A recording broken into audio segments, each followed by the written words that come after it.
Wow, ang ganda. Ang ganda ng 29 rock hopper niya mga guys. Oh. Sulit. Alam na alam talaga mga guys. Sobrang taas ng may-ari nito. No? Marites muna tayo mga guys bago tayo magubra. So yung gulong niya kasi papalitan niya. Yung gulong niya expire na ba? Oo, na-expire na. Asus, wala na. So napupudpud na pala yung tire niya. And then request niya sa akin, yung chain niya daw, puro klawang. Behaw. Ay, okay. So nakalawang siya. So cute yung ginamit niya. Sige, ako nang bahala dito. Meron kasi nag-sponsor sa atin, no. Maraming salamat kay boss. Alam na alam niya yan kung sino yung nag-sponsor.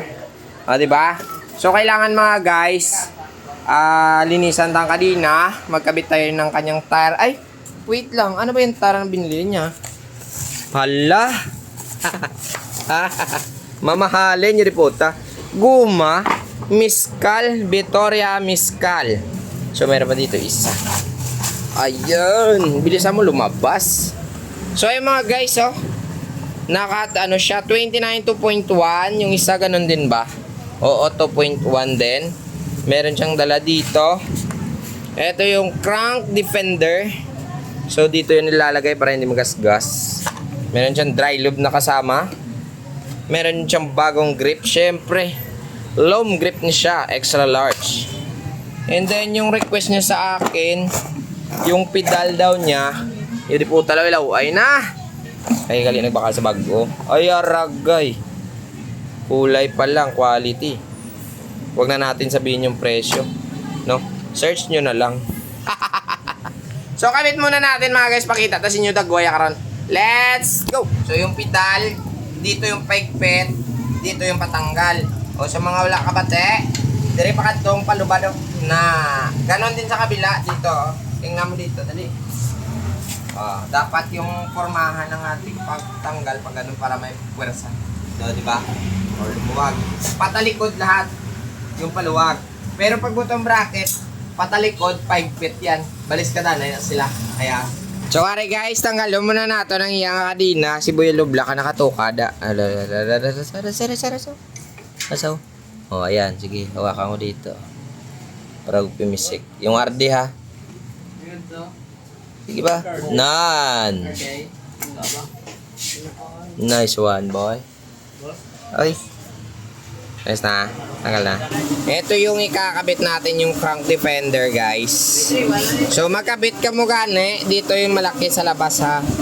Pero bago yan, syempre, lagay muna natin to. Ito yung pares niya, eh. Yan, pasok mo. Aray, ang tigas. Aray. Ang tigas niya, grabe, ah.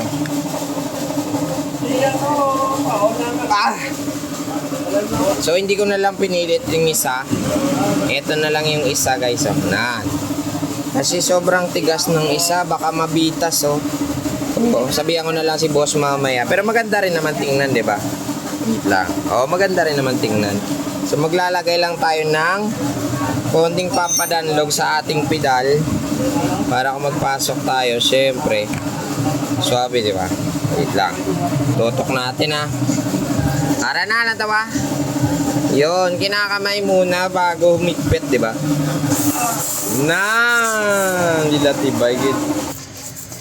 Tanggalan muna natin mga guys ng mga kiki bago natin ibalik para at least gwapong-gwapo. Liwat si mekaniko. Gago! So, ito na guys, yung cogs niya, natanggal na natin yung mga kiki. Yung kadena, feeling fresh na. Yung tire, wapo na. So, kailangan na natin yan ikabit dito, di ba? Sorry na guys, natapos na nagitman ng itiputay. Wow, nawala nang yatok-tok, oh. Nagmukhang bago ang animal yaw. Lang tawa mailain man ang ginalantaw sa animal yaw. So ito na yung tire niya, bagong bago, harap be. Goods na yung grip, bagong bago na. Yung pedal, quality, ayan. Rock hopper 29er. Sir, numambal mo sir, sabayin pa kayo ni boss, oh. Suabe, like and share. Thank you.